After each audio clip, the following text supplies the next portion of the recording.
Hey, it's Tessa again, and this is the second in my series on sleep. Can't believe it's even later than it was last night. Had a feeling it might be. So tonight, I'm just going to talk about some of the foods that you can eat or drinks you can drink that are maybe conducive to sleep, and then some that are not. And this was an interesting thing to research because I've always heard things like, oh, the tryptophan in turkey can make you tired, or you might want to drink some tea before you go to bed. And of course, avoid caffeine, but that's much the extent of my knowledge. So I was curious on what research and what studies and what science had to say about what foods to that might be helpful and what to avoid.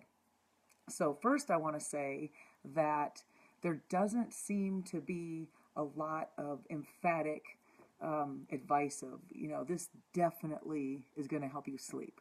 Most of what I read, that the studies showed that there might be a correlation between a better night's sleep or for having certain foods or certain ingredients in foods.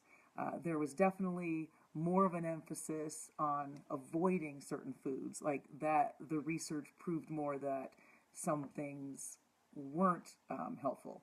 And so some things are basically disruptive once you are asleep because they make you get up for whatever reason, like they're diuretic, they might make you have to go to the bathroom, um, or that they disrupt your REM cycle, or that they might make it hard to fall asleep. So, all right, let's start with what to avoid. So, obviously, I saw a list with energy drinks and coffee on them, and I thought that was a little crazy because that seemed to be more of a no brainer. However, I know some people are less affected by caffeine. It depends on how they metabolize it and how much they drink, how much they're used to it. So, I know some people who can drink caffeine and go right to sleep.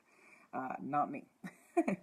So that's kind of a given, but maybe not. And then, all the other things were actually kind of new to me.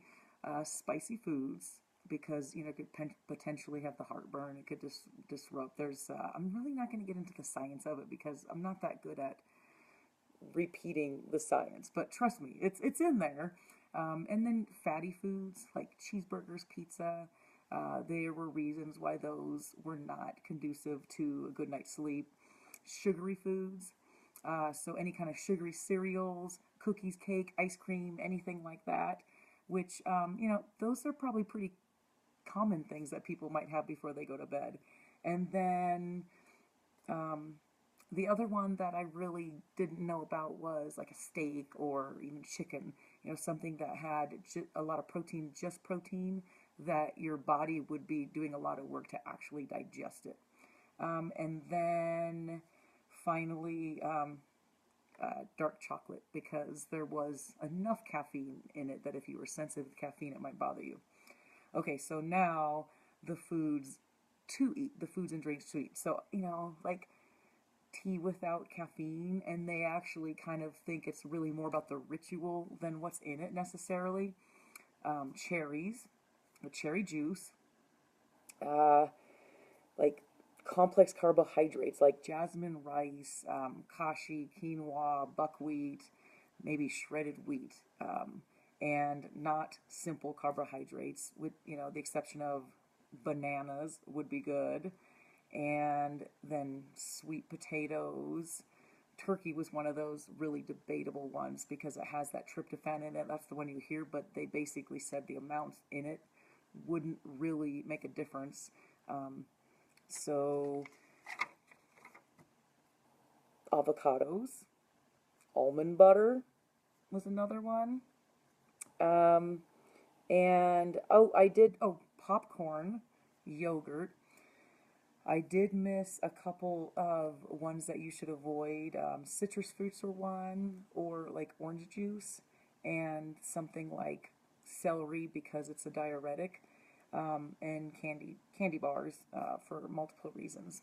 But anyway, those are some things that you might want to try. There's some things that you might want to avoid. Like I said, there's not a lot to show that there's just this huge connection between, you know, the foods that they say might help you sleep. But I think with all things, you know, when you're feeling good and, you know, your food's a little bit more digested, like if you're, I don't know, if you're just not feeling well, it's a little bit harder to fall asleep. For me personally, it's not so much my ability to fall asleep, it's just my choice. So sad.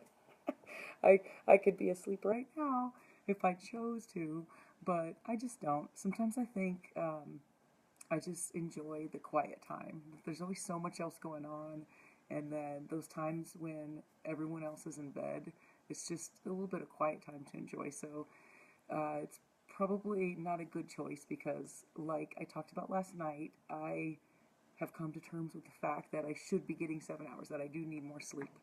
But these are great things to try. So anyway, tomorrow I'm going to talk a little bit more about sleep, and I want to look at the sleep cycle. I had heard something that pretty much fascinated me about the sleep cycle, and I've actually already used it in my sleep. I've been, you know, doing this for a little while. So anyway, we're going to talk about that tomorrow. And if you're enjoying it and, you know, getting good information, then look for more tomorrow. Hopefully not this late. I really don't think it'll be this late tomorrow. All right. Good night. Sweet dreams.